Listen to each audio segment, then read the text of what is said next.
get your pens ready because on today's episode, we're going to learn from the blockchain master himself, uh, Mr. Marcus, blockchain slash esports Howard. And of course, we're joined by the lovely Tamika Red Infamy Moultrie and Derek Watford of High Point Gamer.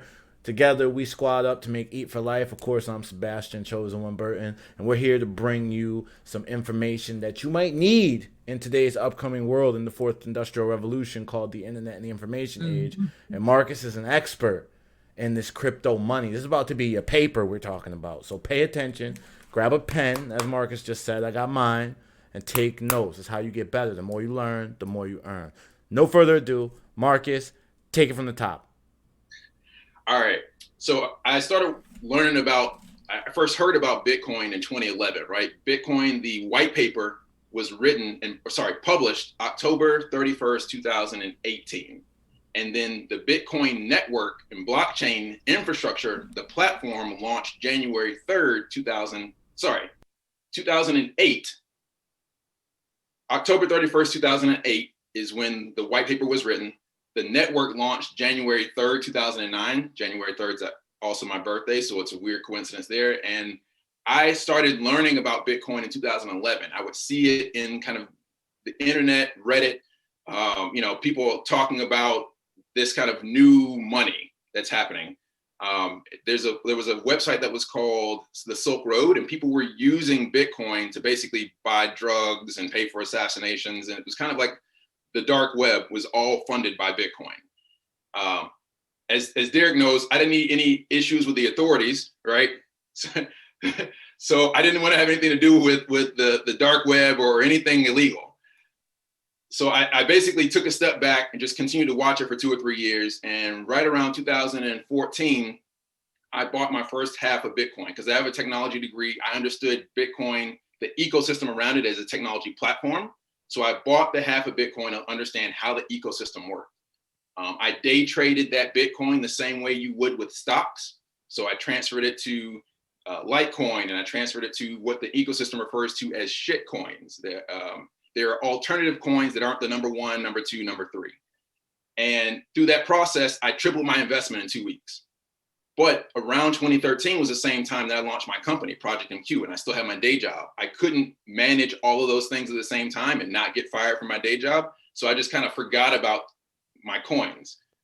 The exchange, the server I had my coins on stopped supporting my alternative coin because it wasn't one of the major coins. And they kept sending me notices warning me to remove my coins, exchange them for Bitcoin, or I'll start to get like basically bank fees, right? Everybody's familiar with those. So they just kept charging me bank fees. Over the course of a year, I lost all of my money.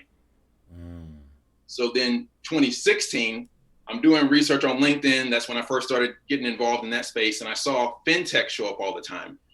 Again, fintech, I immediately connected to banks. I didn't care about banks. But then I saw a post about blockchain and I started to Google it, learn more about it, and realized that blockchain is the inevitable future of the internet because the internet's not designed for encryption. It's not designed for redundancy. It's not designed to empower the end users.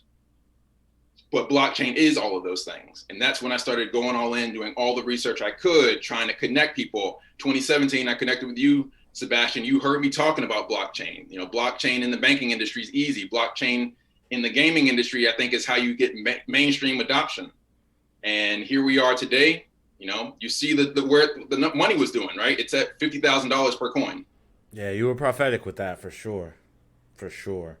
And I always thought that the gaming thing was a way for it to go into the mainstream too. That's exciting to see how prophetic you were. So I know now we better listen. And you don't be like me and wait till 4 years later, bruh. Listen to him right now. Listen to him right now.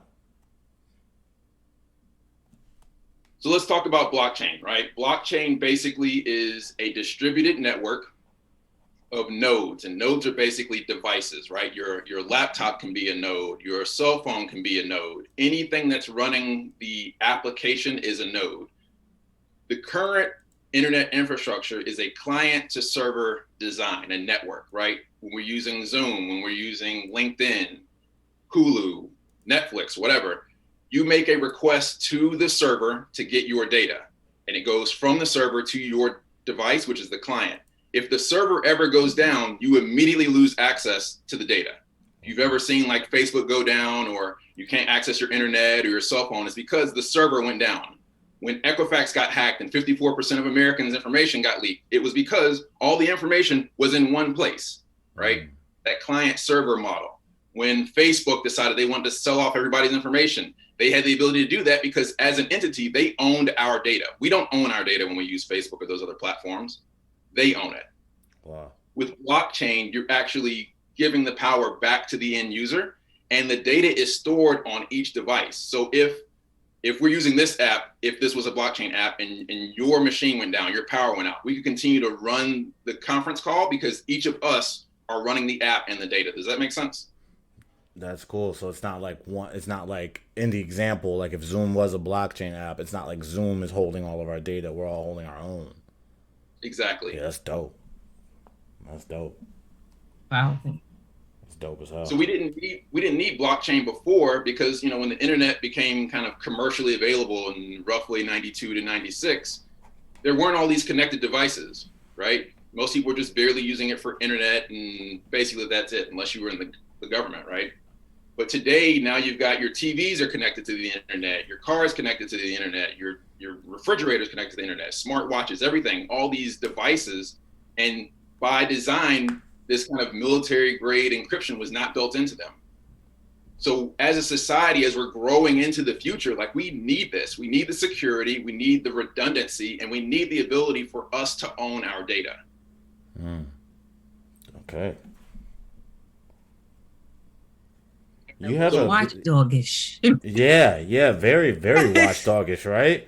Like, Yeah. dang, you make it. It's very important, and it's a question that comes up. Like, what does 5 years from now look like? And you're saying that like it's crucial that people understand blockchain so they can have the power back in the people's hand because the internet wasn't built for this type of society we're in. Exactly. That's really cool. That's gems. We're dropping gems. Like that's a gem right there. So you have screen sharing ability. I just checked. So if you want to share your screen, then you can. But whatever time you want to do it, but just you can. Okay. So I'm going to go over one more concept, the crypto piece of this, and then I'll do a screen share. So crypto is to blockchain what email is to the internet, or rather. Okay. Bitcoin, which is a cryptocurrency, is to blockchain what email is to the internet. When, again, 96, 92, 94, roughly around that time when internet first launched, email was the first kind of commercial end user way to use the internet. I'm sure all of us remember that. Right. 20 years later, 25 years later, no one can really function today without the internet, right? It's so kind of integrated into our daily experience, both as a society and as a business. Bitcoin, launching in 2009, January 3rd, is the first commercial use of blockchain technology. It's designed to encrypt transactions. That's what blockchain is designed to do. Make them transparent, make them immutable, again, make them decentralized. But it's for transactions, and Bitcoin just happens to be a payment transaction. So you can have transactions for voting, you can have transactions for getting a deed to a house, you can have transactions for buying a game or playing in a tournament or logging into applications. All of those are transactions. And so as we see the blockchain technology scale, we'll see it kind of cover all those types of transactions. But transactions have to be processed and verified, right? Since it's a distributed network, it's not owned by any one person or any one organization. It's owned by the users. The users need a reason to process the transactions. Just like we all go to work, at our day jobs and throughout the day because we get an incentive via payment. People pay us to do work. Crypto is the financial incentive for people to use their machines to process those transactions. So if there was no crypto, that was too deep for the intro. That was deep. I know that. So again, I just got to break it down to layman's. That helps me. I hope you guys don't mind. So you're saying that the crypto is critical for applications to get users to function because it's kind of like they can gain some type of monetary value towards whatever the service is if they have a crypto attached, but everything that happens on it. So logging into, I'm going to say like pizzahut.com is a transaction, but using crypto to buy pizzahut.com is the monetary way you get me to even go there because my money is valuable there. Yeah, generally. So again, kind of back to the Bitcoin example, people have to use their machines, their internet, their electricity to process the transaction. Let's say I pay you, Sebastian. Okay. The network has to verify that transaction happened and confirm it. And that there's a cost associated with that. That's processing time and electricity. When the transaction is confirmed or a block of transactions are confirmed, the system generates Bitcoin and it pays it to the people who use their machines to process the transaction. So if you use your computer to process transactions, you get a piece of Bitcoin. Okay. So it incentivizes me. So it's mining it. That's exactly what mining is, right? Yeah, mining is the process of verifying transactions. Okay. So there's no middleman, just the system mines the system that processed the transaction. Like the network of users together process their transactions, and the network of users collectively earn the reward for processing transactions. Okay. That's why they don't want us to learn so much about the blockchain, is because we get to own that data. We use so many different platforms, yet we don't get nothing. We get no incentives back for using it or utilizing it and help growing their platform just by us utilizing it. But with blockchain, it's a win-win situation because we're mining data, we're able to actually make money and still use a platform to utilize at the same time. Okay. I like how you broke that down. Yeah. Okay. I could get with that. So I'm going to share my screen. So Brave is a perfect example of being able to get paid for the work that you do.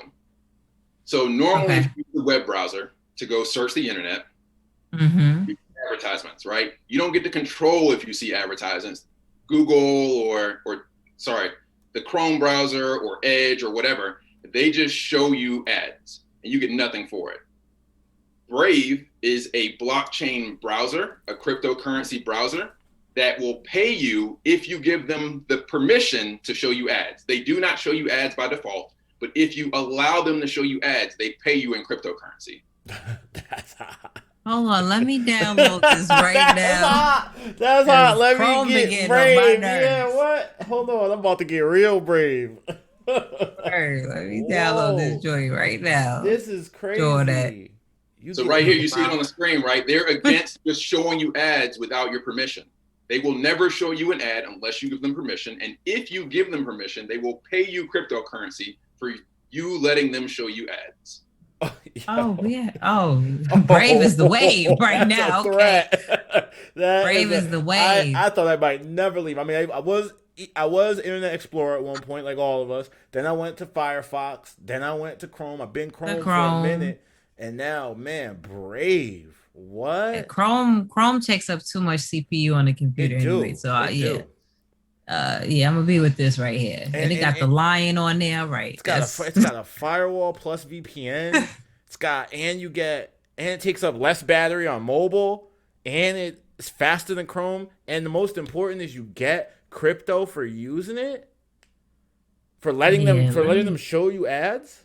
Yeah, they pay you for you letting them show you ads.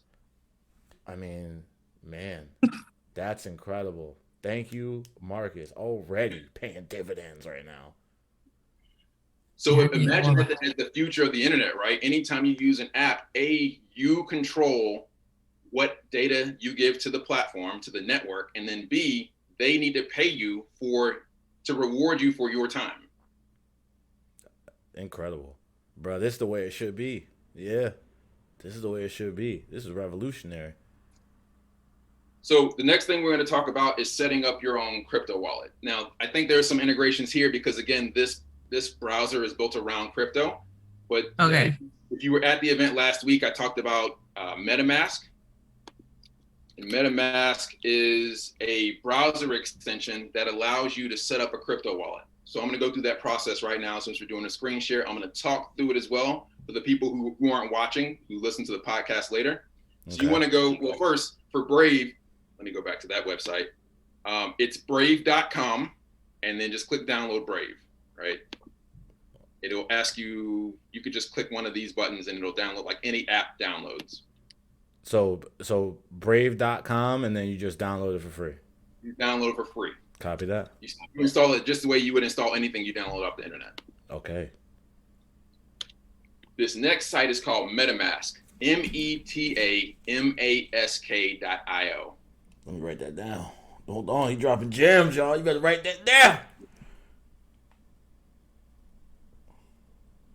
And this is MetaMask. What MetaMask do? So MetaMask is how you create a crypto wallet, specifically Ethereum. So there are blockchain crypto wallets and Ethereum crypto wallets. This is an Ethereum crypto wallet. Now, would you think about Bitcoin? It was the first crypto. It's the primary kind of crypto for payments, and you've seen the price is like $50,000 a coin. Ethereum is more of a cryptocurrency and a protocol, a network designed around business applications. So it allows you to write like code to automate business functions. So we're at MetaMask. You're going to click the download now. It's a blue button. It's going to ask you how you want to install this. It will detect your browser. You see it says Brave there. It would say like Edge or whatever. It also has mobile apps, and Brave does as well. So I recommend you getting that on your phone.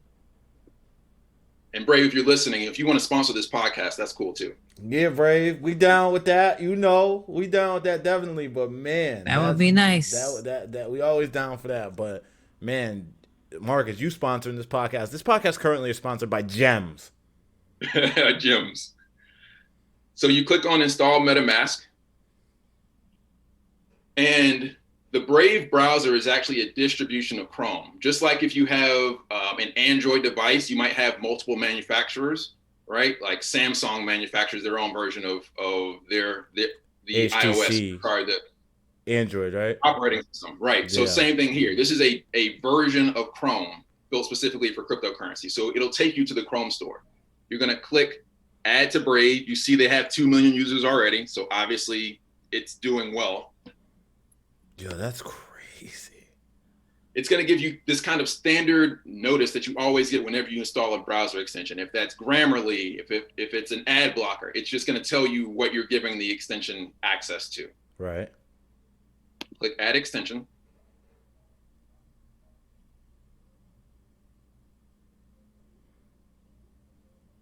Okay, so it says it was added, and it's going to take me back automatically to the MetaMask website. So you don't have to click anything. It's going to take you right to this page inside the extension. It's asking me to get started with Ethereum. So you have two options when you click that first button, the left and the right. The left option is if you already have set up an Ethereum wallet on another device and you want to import it in this browser, but we don't have one yet, right? So we're going to do the one on the right. And this, when it says import using a 12-word seed phrase, that's going to be important later. But there isn't like a recovery password with Ethereum. They give you a 12-word phrase that you have to remember in the exact order they gave it to you, or you can't. Oh, it's a wrap. Oh, that's like James Bond. Oh, that's like mega. Yeah. Joy, that's like the mega thingy. So like right now, there's an article a couple of weeks ago, there was a couple of guys who were trying to get access to their hard drives because they have $125 million worth of Bitcoin they can't access because they don't know their passphrase. Oh, they forgot the 12? They forgot the 12? Oh. Oh, no. It would have to be engraved somewhere. Like, it would literally have to be engraved. Oh. Shout out to Hip Hop Gamer, just gave us the follow. Mad love, kid. All right, yeah, I'm gonna engrave it somewhere. Yeah, 12 words. 12 words. So we're gonna click the button on the right, create a wallet. You're going to get the standard kind of warning. They're never going to ask you for your keys and any of your information. They're not going to sell your data because, again, we're in a decentralized ecosystem. They have to get your permission to sell your data. You're going to click I agree. And then it's going to ask you for a password. You'll notice it's not asking me for my first name, my last name, my social security, my address, my phone number, nothing that's personally identifiable, just a password. So that means that you can put whatever in here. I would recommend not using the same password you use for Facebook or your bank account or your Gmail, because once people know you have crypto, they're going to try to get it from you. Right. Right. Yeah. I try not to have my email associated with anything like important stuff. But yeah. So I'm going to make up a password here. I'm just going to call it Eat for Life Demo. And the reason I'm saying it out loud is because it's a test password, right? I'm not going to tell you my password. Smart man. Something will be wrong with you. Wow. Yeah. Yeah. I think I knew that before this lesson began. So then you check this box, read these terms, and then check the box, right? Don't just check the box. Click the blue create button. And this screen is your 12-word passphrase. Again, you all get to see it because I'm not keeping this wallet, but don't show anybody this. You do want to like write it down and maybe email it to yourself. And like you said, like engrave it into the wall or something. This is the only way to recover your Ethereum wallet. So those are my 12 words. It gave you some random ones? Or would randomly generated 12 words. I don't get to pick the 12 words. So they pick the 12 words. Okay. The system generates 12 random words and puts them in this order. You have to remember them in this order. Yeah, man. That's like some self-destruct James Bond stuff. So what I'm going to do is save it here in the browser just for the sake of time.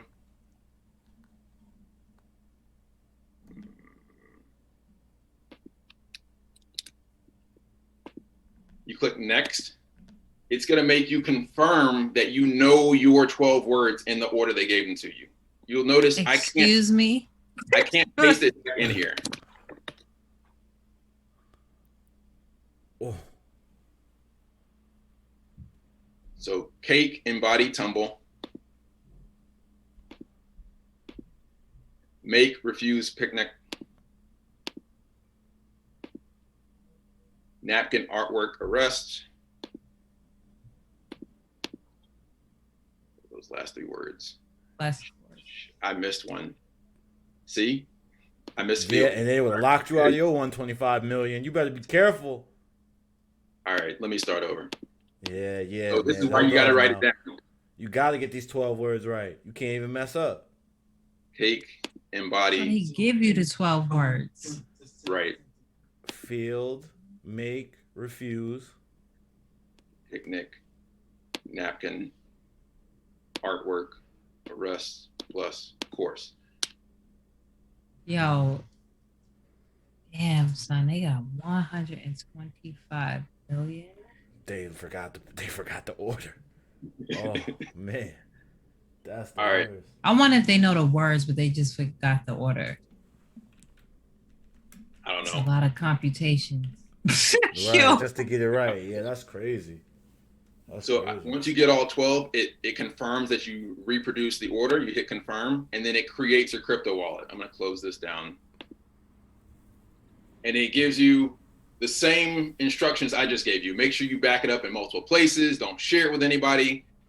People will start asking you for your passphrase if they know that you have cryptocurrency, right?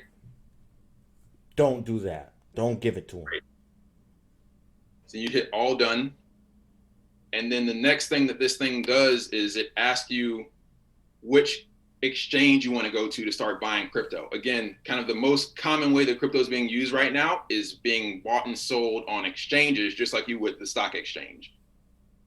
So these are all kind of different exchanges you can use. I'm not going to go to them right now. We can do that later. And then this is your crypto wallet. You see it says 0 ETH. ETH is short for Ethereum. 0 ETH is worth $0 because there's no money in it. I just created it. Okay. And now you have your wallet. Like you can use this to log into Decentraland, like we did at the event last week. You can use it to log into the exchanges, and you can use this for people to pay you in Ethereum. There are companies right now that only pay their employees in crypto. What? Yeah, I saw that NFL player. That NFL player. He's getting his whole salary next year on the Carolina Panthers, right? He's getting his whole Yep. salary on all in crypto. His whole he told the NFL, I don't want the money. Give me the crypto. He's trying to be ahead of the game. What was his name? Uh, Russel Okung. He wants half of it. So he's getting 13 million. He wants half in crypto. So what's that? 6.5?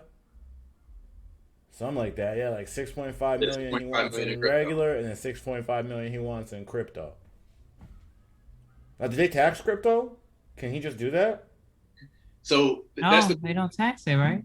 they just started taxing it in 2019. So again, Bitcoin started in 2009. So for the first 10 years, the IRS didn't recognize cryptocurrency as really anything. So Man, as I understand it, for the last 10 years, no one paid taxes on crypto. man. Oh, And those dudes lock themselves out their account. Yes. Got to be more careful. yeah. So that's it, right? So that's how you get your crypto wallet set up. This is Ethereum. It's one of now thousands of different cryptocurrencies. Bitcoin is another one. Dogecoin is another one, right? There's just different cryptocurrencies out there. Then the next concept I want to talk about is NFTs, and I'll go to NBA Top Shot to help explain that.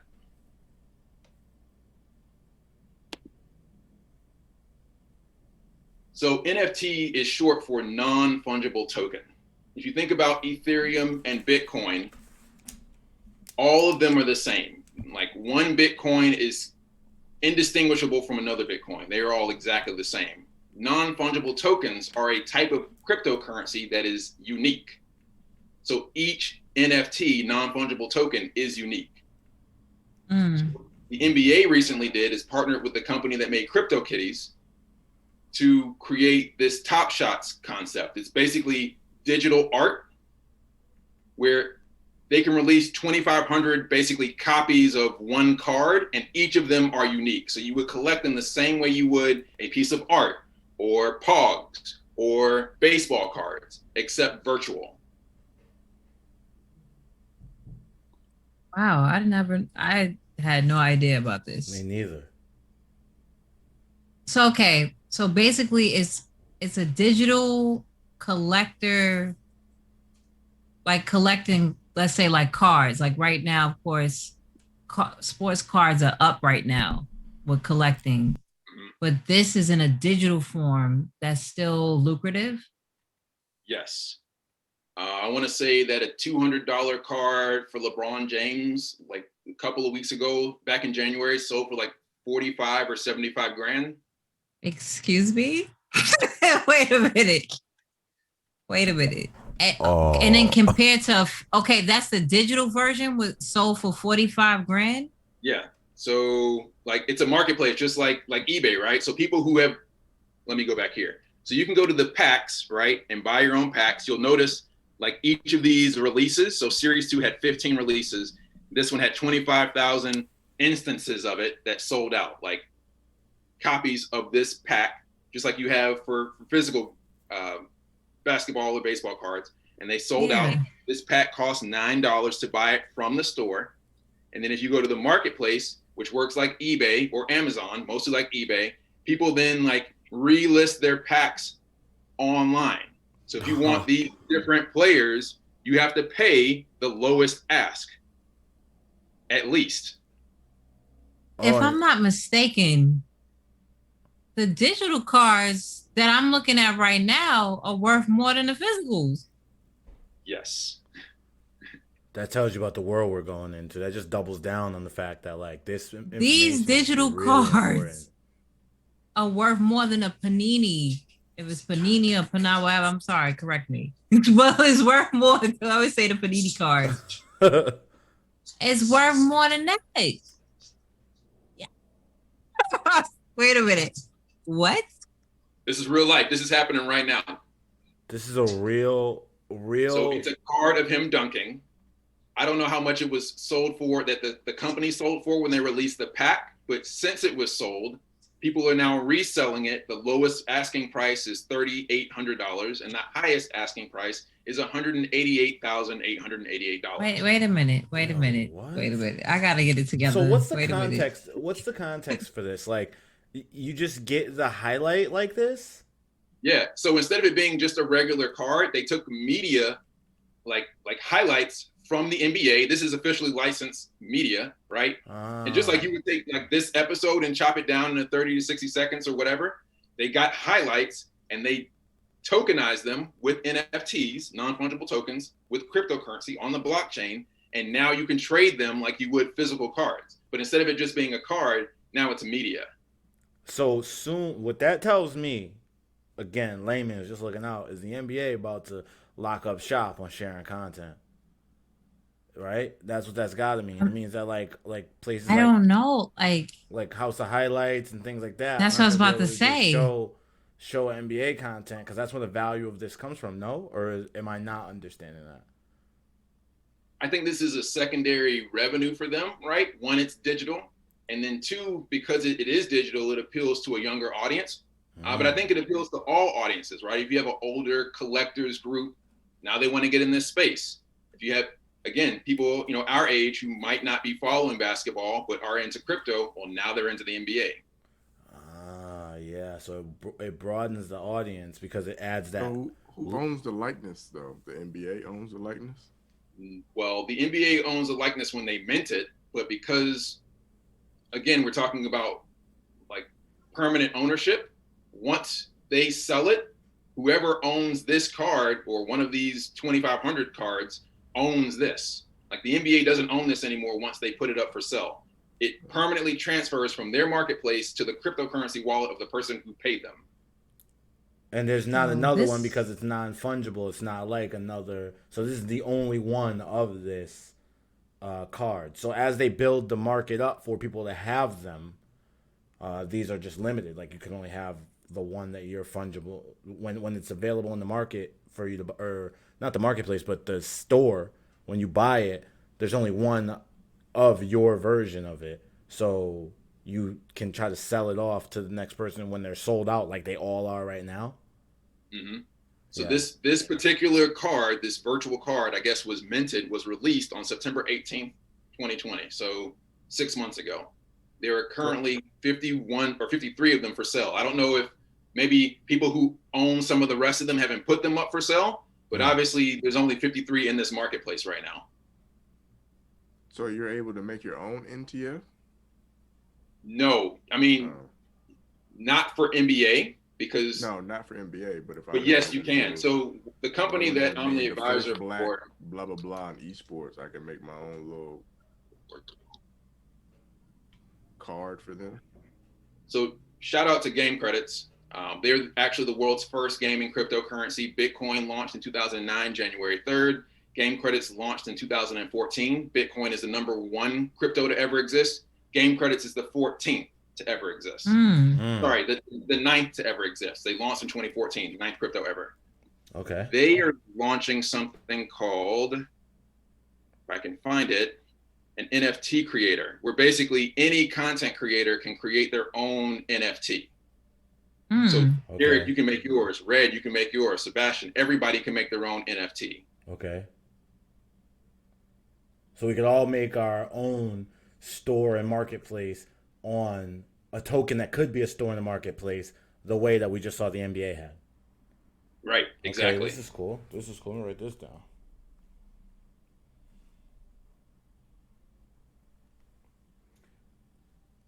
out here in school right now. Right, right, right. All right. This is how it's supposed to be. Okay. So that's another gaming example. This is one of my favorites, or other favorites outside of GameCredits. It's called Ultra. It's basically Steam on the blockchain. So one of the issues with playing video games, if you've played them for years, is if you have a favorite game that came out in 2000 and they stopped supporting it in 2005, if you put $100 into that game for skins and upgrades and stuff, you lose it when the developer stops supporting the game because the developer owns the assets. With Ultra, the end user now owns the game, like legitimately owns the game. So it's not a license anymore. It's I own it. I don't have license to use. You own it. You can resell it. You can trade it. It's your. Can you develop on it? There might be a different set of rights. Okay. Because I don't think like they give you the source code or anything. No, just the right, like that instance that you purchased, just like with the NFTs, right? With the baseball cards, the same concept for video games or skins, or imagine V-Bucks, right? Actual transferring it from the Fortnite instance to Call of Duty. Okay. I don't know a reason why you do that, but that's what you would have the ability to do. Okay.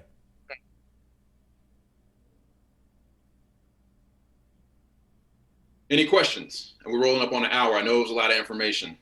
I have one question from Wolverine Maniac, and he wants to know, how do you know when the packs are going to release? Back when the NBA Top Shot, when we were talking about that, he wanted to know, how do you know when the packs are going to release? So they have a Discord, and also if you sign up on the website, you can set up browser notifications. And even right here, where it just went away, whatever page I was on, it said, what page was that? One of those pages had a counter on it. Now I can't find it. But it has a counter. Yeah, I've seen it on one of the packs. I was just saying, yeah, me too. It was saying like 18 hours or something. All of these are sold out. All of those are sold out. He's gone. You can sign up via email or follow them on social media, and they'll announce it. Drops will vary during the beta, so you got to stay up on it. Wow, let me make my account right now. Yeah, I was about to say. Dang. Because now it seems like so many of them. I mean, you're telling me if I would have just bought the dunk from LeBron in September, then I would. People are selling for 18 grand, and people are buying them. People are buying them.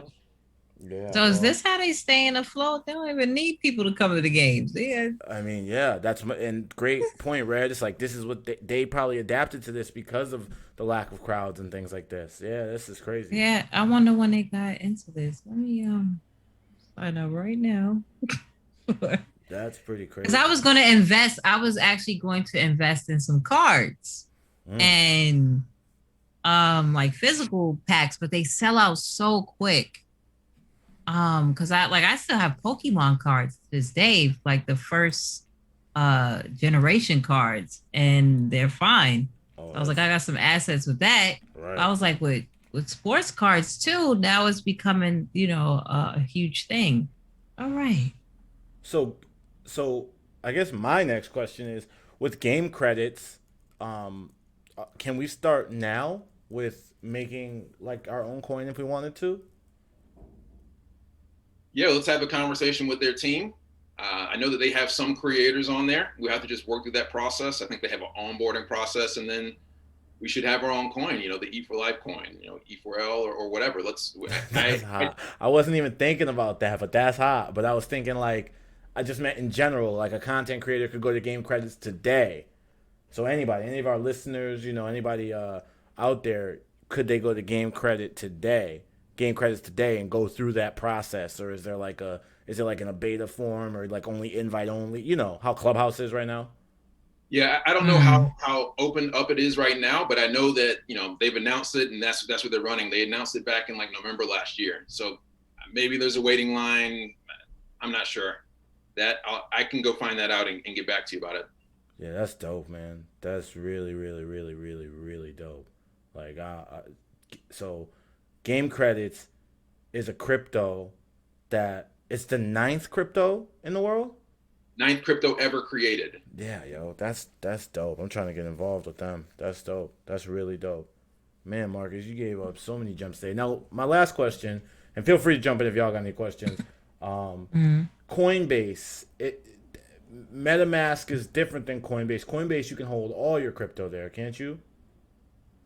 Yeah, I think you can import different wallets into Coinbase, or it has support for different coins. So I think you can get Ethereum and Bitcoin and Litecoin. MetaMask is strictly for Ethereum. Okay. Cool. Yeah, because I think I transferred like some Electronium like a long time ago into Coinbase. Like you could like transfer any of those little. Yeah. Okay.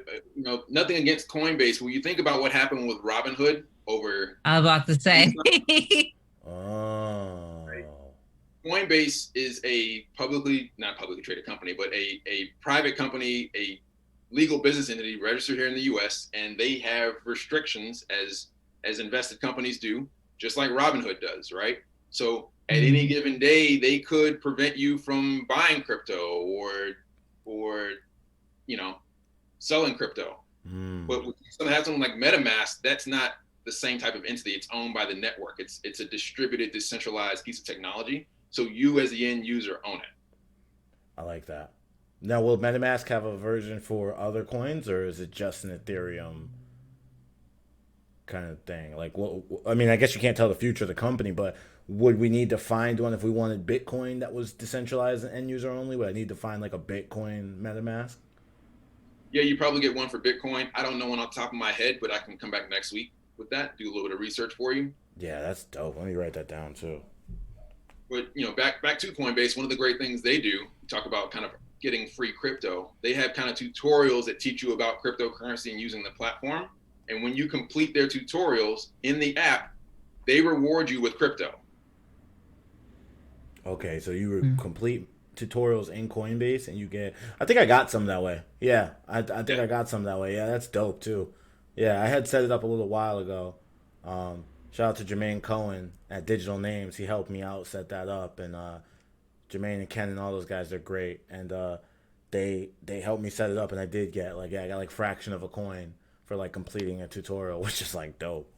Because now, when that was like a year ago maybe, or like 8-9 months ago, and we've seen how in 8-9 months, I mean, the need for blockchain and crypto is surpassing fast as we can put the information out or receive the information. I mean, things are getting changed legislatively, and it seems like people talk more crypto and currency and blockchain more than like politics and stuff now. It's like more important to understand it than it was in the past, than like other parts of the society. You know what I'm saying? So that's definitely a dope way to get involved, is just open your Coinbase and get some of what seems to be the new currency or a new form of currency, just by signing up. That's crazy. Yeah, and I don't think that dollars will go away. Fiat currency, right, will go away. But I think there are limitations to fiat currency. It's not as efficient as digital currency. Right. You think about the unbanked and the underbanked, many of them, minority communities, they don't have access to a lot of financial services because so many of those things require having a bank account, a checking account. But everybody has a mobile device, right?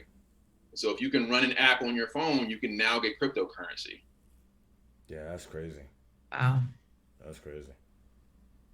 I mean, I learned a lot tonight, yo. I can't lie. I learned a lot. I learned a lot. I knew I would, but it's like even better.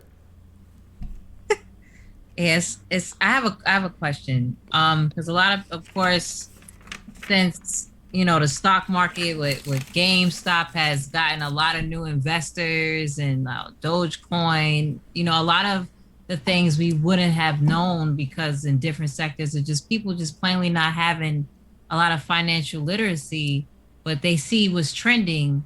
What would you say is the best way? Like, of course, you showed us these different things to set up a wallet, but a lot of people either have, of course, people have Cash App, and some people may have Robinhood. What would you say is like the best medium, a platform that you can trade and you also can have cryptocurrency at the same time on one platform? Right now, it's probably Robinhood or Coinbase, because Robinhood does have support for crypto, as I understand it. Coinbase was designed around crypto to begin with. And I think you want to kind of diversify your portfolio of apps, because again, you saw what Robinhood did, where they limited people trading on GameStop and on AMC. So you need to make sure you can protect your ability to still generate wealth when companies do what companies do. Right. Right.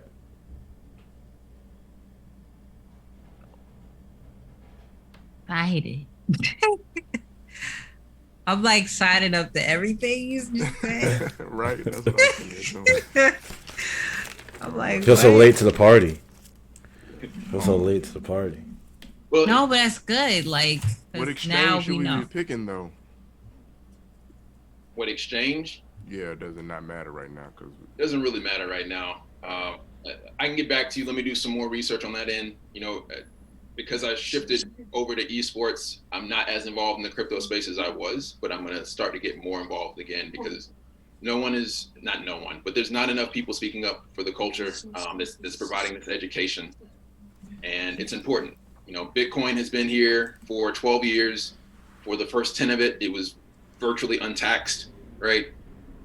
And we're just missing out on this opportunity. But the good news is, so is really pretty much everyone else. Facebook just launched their crypto or announced plans to launch crypto back in January. PayPal just got crypto support for Bitcoin back in November. MasterCard is planning for this year. And they're in the financial services industry. And it took them 11 years to get it. Right. Right. They had no choice. So we're really ahead of the game. Yeah. Yeah. Yeah. This has been crazy, and it just shows the power's still with the people.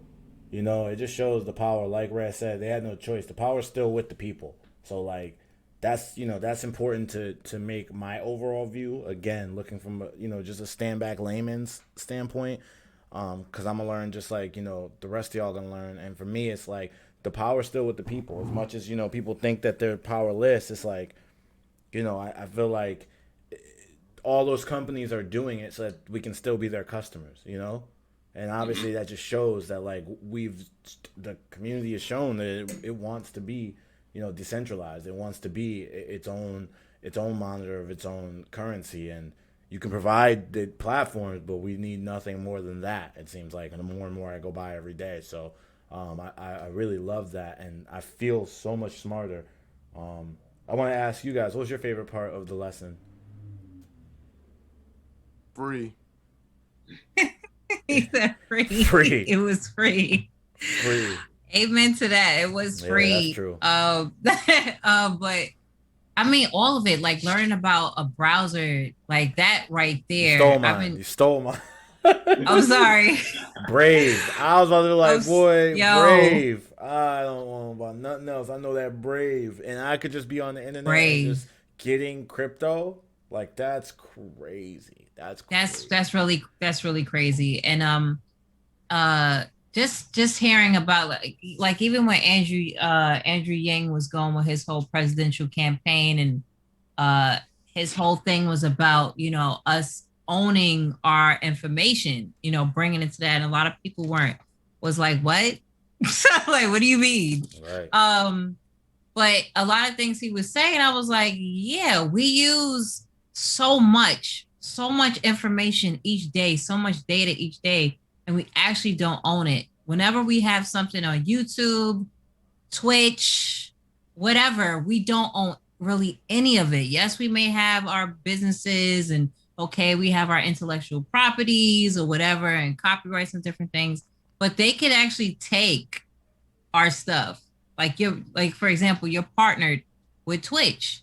They actually own anything and can reuse it and like I'm an affiliate with Twitch. They can use whatever I have and use it without my authority at all. Like they can automatic, and I won't even get paid from it. So it's crazy how there is a such thing, of course, like blockchain, where even things financial don't have to happen. There's so much information that could be used. And I remember, Marcus, you were saying from before, especially our communities can gain so much from blockchain alone. I know, I think I heard in the news, like Jay-Z is trying to do something in cryptocurrency to help. Him and Jack Dorsey are opening up. Him and Jeff Dorsey, a hedge fund that's based out of crypto. Yeah, to help, low income communities. I think that's like one of the pivotal things is to use something like blockchain to actually help and fund a lot of things in our community instead of waiting for gentrification, which doesn't give anything back at all. It just pushes us out. I'm like, hey, here you go. So like, let's take over. So yeah, crypto and blockchain alone is the wave. Period. If you don't get on it, I don't know what's gonna happen. It's the It's the wave. future. It's the wave. Wave. Yeah. Yeah. Well, what else, Marcus? Is that it? That's it, man. I think, there's a lot more stuff, but we run up on an hour. I think what I'm going to do moving forward is just bring like a 60-second this week in crypto. It's either an event or some knowledge to drop for everybody who's listening. Hey, man, I'm down. I'm No down. way. I'm gonna be like this. Glued. Yeah, because the way you taught this was great, and you gave us real applicable things. I mean, a close runner-up in my number 2 was NBA Top Shot. I'm definitely gonna be all over that. And then I already signed up. I'm in the Discord right now. You got me. You beat me to a punch. You beat me to the punch. I gotta manage this damn this show, so I'm trying to do so much at once. You beat me to the punch, but I want to get it. All them cards sell out so fast, but that is just such a cool concept. And Red, I really like how you really kind of put that in perspective, because it's kind of like we get to own our platforms, and you can make $1 million off of YouTube, but you can't stop. YouTube doesn't have to pay you for the information that they get from people watching your stuff.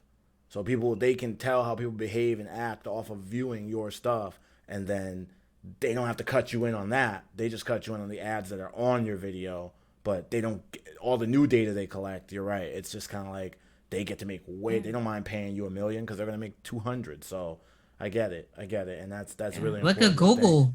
Yeah. You know how much information Google has on all crazy. of us? Yeah, it's crazy. It's crazy. Like Facebook, all the information they have, and we don't get paid from none of it, yet we use most of their platforms. This is why I preach to people who use ads. I mean, I've become an expert in ads, and this is why I preach it. It's like you might as well learn how to advertise in today's world, because it's there for us. You're gonna have to do lessons on that too, because this is a hard act to follow, but maybe that's what we'll do. We'll do a lesson on how to advertise and the thought process of, because I don't even look at the internet the same since I've been an advertiser. So I would definitely be interested in that, but not to belittle what we learned today. I think it's so important. It's the future.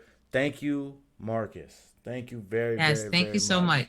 Thank you. Like, really, thank you for taking the time. It was important for us to learn, and I really appreciate you. No problem, man. Yeah, like I said, I'm gonna keep bringing more of the insights to the podcast, and all of us gonna eat for life. Yeah, buddy. And something I forgot to mention that I mentioned before I started recording tonight, was that one Take-Two is up. They reported their last quarterly earnings, and they're a great stock to grab. And here's 2 basic reasons. I'm not gonna get all stock heavy on you, but you should be in the stock market, because it's always going to be inflation, right? So I bring this kind of stuff up just to let you know, like, you're probably like, I don't want to talk about stocks and stuff, but it's important to know, because it is how you beat inflation. Gas goes up, all these things go up, groceries go up, stocks are your way to beat that, investments are your way to beat that. So I stay in with what I know. I've invested into a couple gaming companies, one being Take-Two, and the reason I have Take-Two is because whether blockchain takes over, whether the robots take over, whether we go to Mars, people going to still play 2K, and people still going to play GTA. That's just, and Take-Two owns both of those, and they just reported 182 million last quarter, and they haven't dropped a new GTA in how many years? So just imagine, 6 is coming. So I'm just banking on that stock going up. And my last piece I want to say is, first of all, shout out to Daniel Kaluga and Lakeith Stanfield. I saw Judas and the Messiah, and I thought it was incredible. A great tale on true events that took place with Fred Hampton and the co-intel happening from J. Edgar Hoover and the CIA at that time. And it leads me to think about some of the things that we go through today, and obviously that are still relevant in the echoes of the halls. No, Congress jokes included there, but in the echoes of the halls of America, what's still going on today. And it makes me think about when I go on esportsobserver.com. I use it often to keep up with the information in this space. And it's really troubling to me that it's like one out of every 20 stories is like a black face. Like as if a bunch of black people aren't helping turn this industry. If they're not, playing in the industry, creating the culture, if they're not developing, some of the business formats and formulas that a lot of the culture is using and a lot of the ecosystems using. It's like there's no black stories I see on like Esports Observer, Dexerto, a lot of these sites I go through to check information, and it seems like it takes too long to find the information. And I know for a fact Two Brothers just threw a great event with over 50, esports leaders at it last week, and I didn't see any of that up there. So, call it a call out, call it whatever you want, but just make sure you start calling it the real way, because there's black people doing great things in esports and video games every single day, and they're not just content creators, they're business people. And even though we represent less than 2% of the workforce population in gaming, there's not enough representation in some of the deals and business that black business is doing in esports. So I'd like to see better on that. And my constituents didn't tell me to say this. They all have their own opinions, but my opinion is that it can be better, and that's what we're here to bring, the strive to bring better. So thank you guys for listening in. We appreciate you, and we're looking forward to the next episode. I learned a lot tonight. I hope you learned a lot tonight, and we're going to keep doing this till we all eat for life, Yes. Said it. Hey, man. Great to see y'all. Holla back. Next time we're going to formally take Q&A. I'm going to let you guys get a Zoom link so you can actually Q&A in, and then I'll unmute and you guys can call in, because this one you probably had a lot of questions. We had one from the audience, so I'm sure there's probably a lot of questions, because that Brave was hot and a lot of those things were hot. So I'm signing out, and I'll let these guys and gals sign out, and you guys can say whatever you want, your goodbyes. We're out of here for this week, y'all.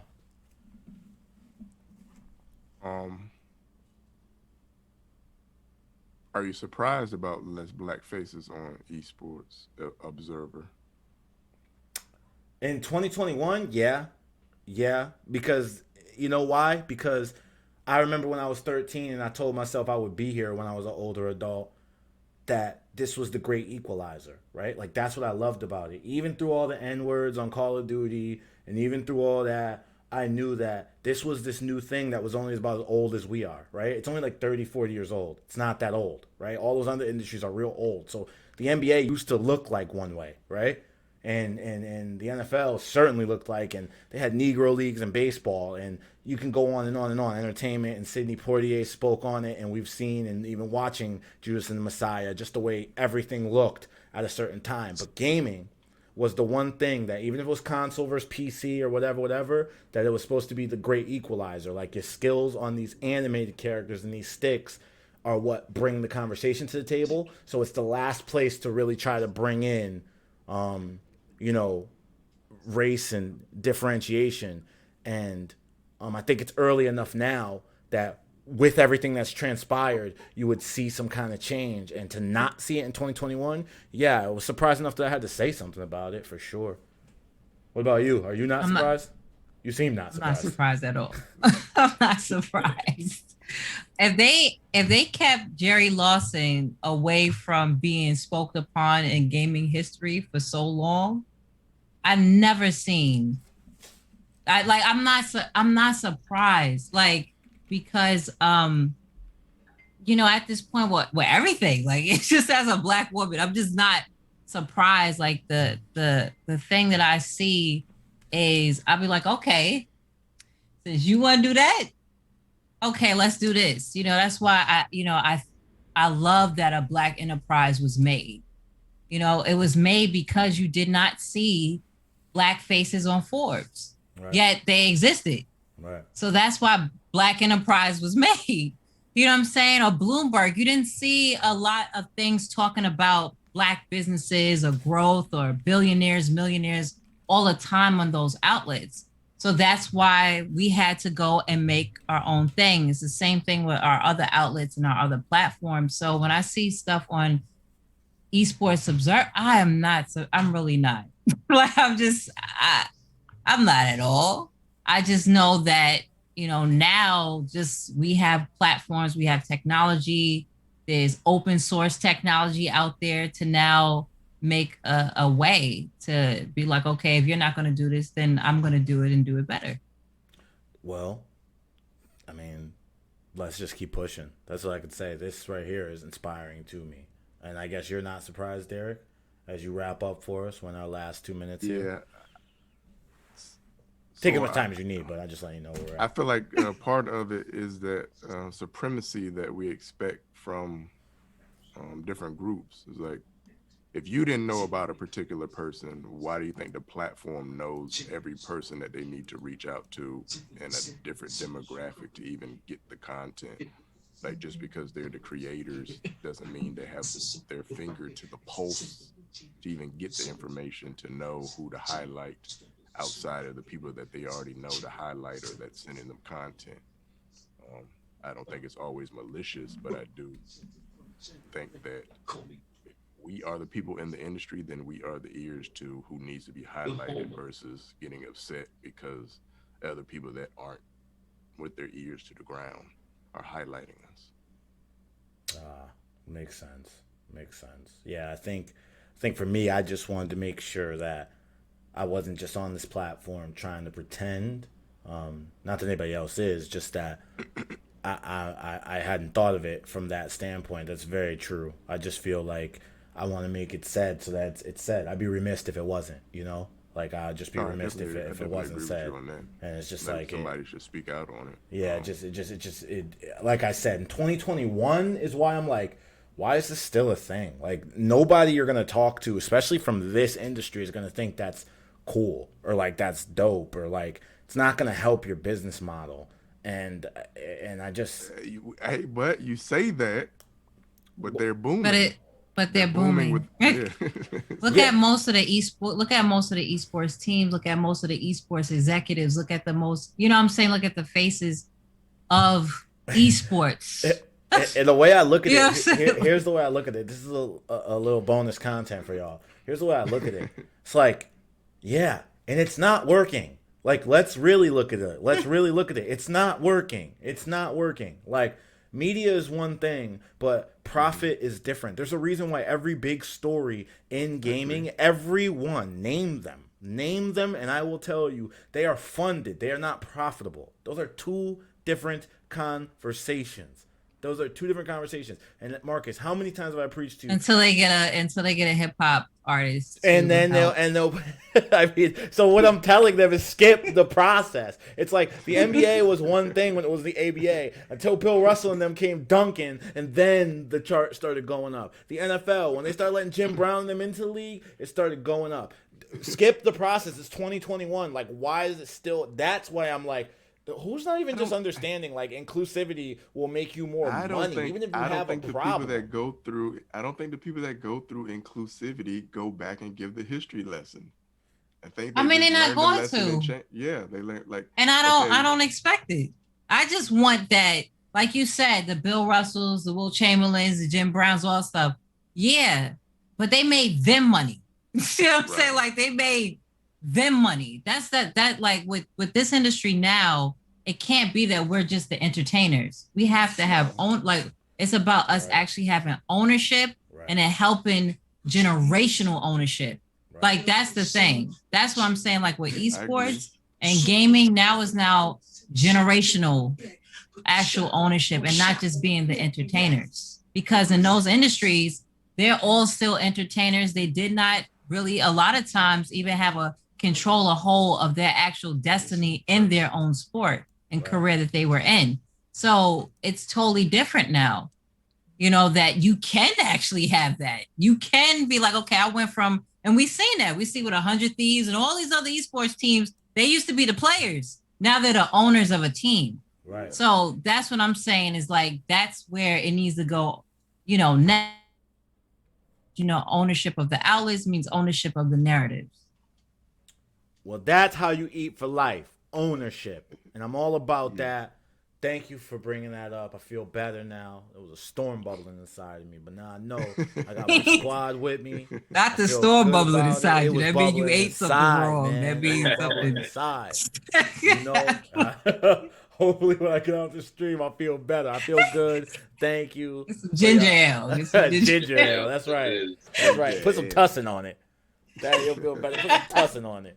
You know what? Thank you guys again. It's always a pleasure. You guys gave you a little extended piece of the podcast today, and glad to do it. See you guys next week. We're back with some more gems for you, and make sure you guys subscribe, follow everywhere it's available where podcasts are at tomorrow. And be sure, Rich will be sure to leave all where he can find all of our great hosts and all this information in the chat in the link bio under YouTube. So thank you guys again, and we'll see you next week.